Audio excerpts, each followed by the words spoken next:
السلام عليكم ورحمة الله وبركاته. النهاردة هنعمل معاكم وصفة جميلة ولذيذة بيحبها الكبار والصغيرين، وخصوصا الصغيرين اللي مغلبيننا في أكلهم، فالأكلة دي بيحبوها جدا. هنعمل النهاردة فراخ مقرمشة أو ستريبس، اللي هي صوابع البانيه المقرمشة.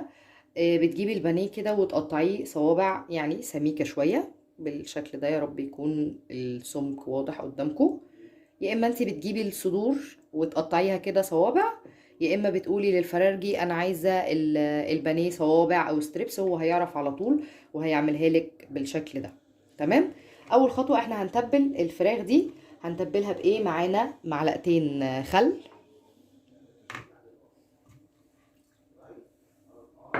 ومعانا ليمونتين معصورين، ومعانا ميه بصلايه كبيره انا بشرتها وعصرتها كويس، خدت ميتها بس. ومعايا بهارات عبارة عن حبهان وورق لورا مطحونين وبابريكا وفلفل اسود ناعم ورشة قرفة بسيطة وبهارات مشكلة وملح. كل ده على بعضه كده تتبيلة سهلة جدا. وهنقلب كل ده على بعضه ونركنها في التتبيلة دي بقى شوية حلوين كده في التلاجة، ساعة ساعتين. وبعد كده هنرجع بقى ايه نكمل نحطها في الخلطة اللي هنقليها بيها، وتبقى ايه فراخ كده مقرمشة ولذيذة، وان شاء الله تعجبكم وتعجب اطفالكم باذن الله. معلش انا نسيت اقول المقدمة. بسم الله والحمد لله لا اله الا الله، سبحان الله وبحمده، الا بذكر الله تطمئن القلوب، سبحان الله والحمد لله ولا اله الا الله والله اكبر ولا حول ولا قوة الا بالله العلي العظيم. عايزه اقول لكم حاجه، احنا حطينا هنا في التتبيله ميه البصل. البصله طبعا بقى ما ترميهاش، يعني يا ريت نحاول ما نهدرش اي حاجه. احنا حطينا ميه البصل في التتبيله. البصله انا هستخدمها في صلصه المكرونه. طب لو مش هعمل مكرونه ممكن تعملي جنب الاكله دي شويه بطاطس محمره وسلطه خضراء، تحطي البصل دي في السلطه. يا ريت يا جماعه نحاول ما نهدرش اي حاجه، عشان يعني كل حاجه بقت غاليه والاسعار بقت غاليه، فاحنا كمان لما ما نهدرش الموارد اللي عندنا ان شاء الله ربنا يبارك لنا في اللي عندنا حتى لو كان قليل. هسيب بقى الفراخ في التتبيله زي ما قلت لكم، وهنكمل بعد كده الخطوه اللي جايه.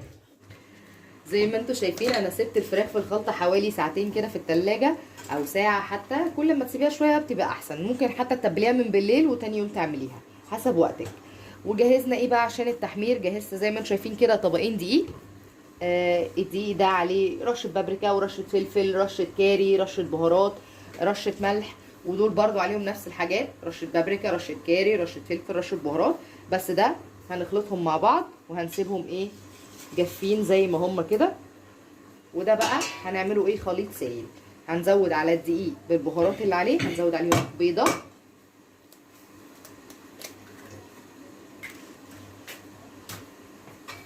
وهنقلب. وبعد كده هنعجن بالميه لحد ما تبقى عندنا ايه عجينه سميكه تخينه شويه، زي عجينه الكريب مثلا، زي عجينه الزلابيه، مش عجينه سايله. فانا هزود الميه بالتدريج. قولي هنعملها ونرجع لكم. هخلطها كده لحد ما نوصل للقوام اللي احنا محتاجينه، وهوريه لكم تاني. طب يا شباب، حصل عطل فني فانا اللي هكمل معاكم. الاول اللي كانت بتقول لكم الطريقه سمر، دلوقتي انا حبيبه. احنا كده دي الفراخ بعد ما عملنا لها البريدنج بتاعها، لازم المفروض يكون شكلها مكرمش كده، عشان تطلع مقرمشه وطريه من جوه، يعني تبقى مقرمشه من بره وطريه من جوه زي اللي بنشتريها من بره بالظبط. بس طبعا في البيت هتكون انضف واحسن. حطينا زيت غزير على النار يسخن كويس جدا، وهوريكم بنقليها ازاي. دلوقتي الزيت سخن قوي زي ما انتم شايفين، وبنعتذر لمنظر البوتاجاز الظريف ده عشان بنعمل عليه اكل في طبيعي، يعني لازم يتوسخ. المهم هننزل كده كده تمام. الزيت سخن. ننزل بقى واحده واحده ونخلي النار متوسطه عشان ما تشربش زيت، وعشان تستوي من بره تستوي من جوه ولا ايه، وما تتحرقش في نفس الوقت. بس هنحطهم بقى ونسيبها مثلا 3 دقايق على الوش ده و3 دقايق على الوش التاني، وهتكون استوت. يعني بصوا زي ما انتم شايفين كده اللون ده جميل جدا، بحمره لحد ما يوصل للون الذهبي ده. وشايفين علامات القرمشه اللي عليه زي اللي بنجيبه من بره بالظبط. طبعا انت عاملاه في البيت انضف واكيد اوفر، وصحيح كل حاجه غليت بس اكيد برضو اوفر من الجاهز يعني. وكفايه انك عارفه انت عامله حاجتك ازاي بايدك، وانضف اكيد بكتير. انا بطلعه على مصفى كده عشان طبعا يصفي الزيت الزياده اللي فيه.